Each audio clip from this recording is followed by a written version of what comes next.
watching out for you.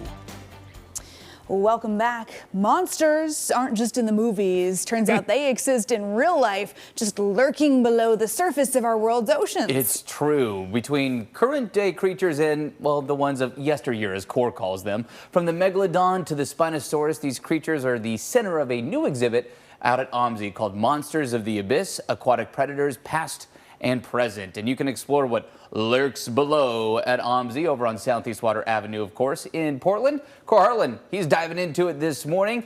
He's one of those creatures below the abyss. Good morning, Kohr.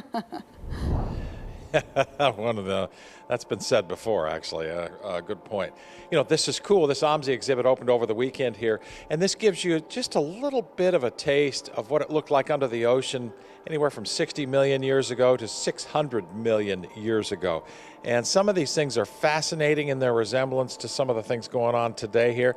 Like this is a critter that was floating around in the shallow waters of the ocean about 475 million years ago. Anomalous carid.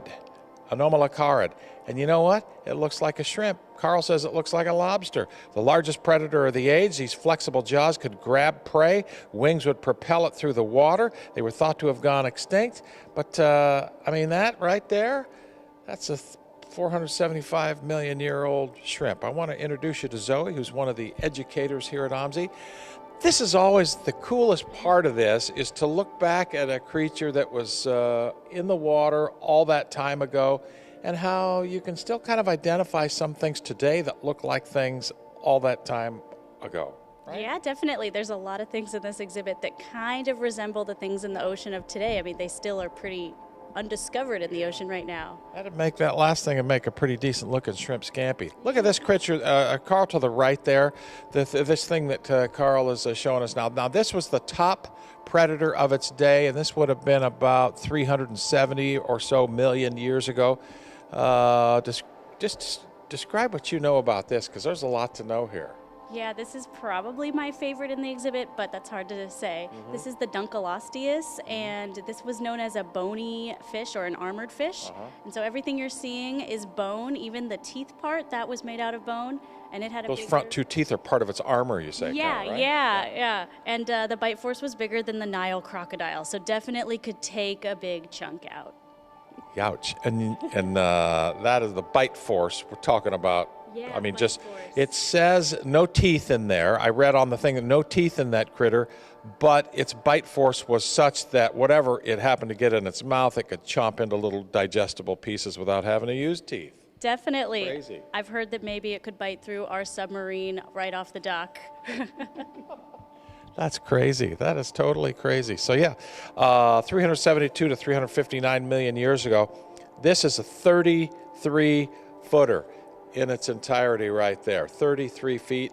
Monster level 10. This is cool. They have monster levels in here in terms of predation. This kind of makes it accessible to kids and stuff like that, and the passport as well here. Definitely, too, right? yeah. This is one of those exhibits that it's not too scary, but it definitely gets people a little bit more weary of the ocean at times by thinking of the different monsters that were here from the past, but also of today. But things like the passport station, where people can stamp off as they learn about each of these periods, really helps it for all ages. It's really cool. They also have fossils that you can touch here. Actually, they encourage you to touch some of the fossils. They have live animals in here as well, so you can see the creatures of the past and their sort of maybe distant, sort of, kind of related cousins of the present.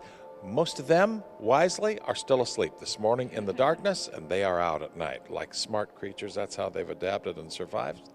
They don't stay all night. They don't stay out all night, partying and raising a bunch of cane and stuff like that. This exhibit, Abyss Creatures, Monsters of the Abyss, here at OMSI, opened over the weekend, goes through February 16th, I believe. We have 4 months. Oh yeah, you got a long time to come out here and see it, but check it out, because I'm telling you, I had shrimp scampi a couple nights ago, and that guy over there, the first one on the left, Carl, some of those creatures look like it, but look at that guy's mouth right there.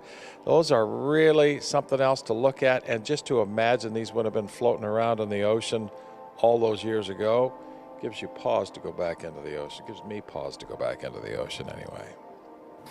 Yeah, I'm with you there, Kohr. that was a new meaning to jumbo shrimp. That other guy there. Yeah. Thanks, Kohr. Appreciate it. Yeah. I love this. This is definitely one that's on my radar. A good one to take the family to too. Take the nieces and the nephews. Good time. Absolutely. And then stay nice and warm and dry because I'm not going back in the water after that. I know. That's true.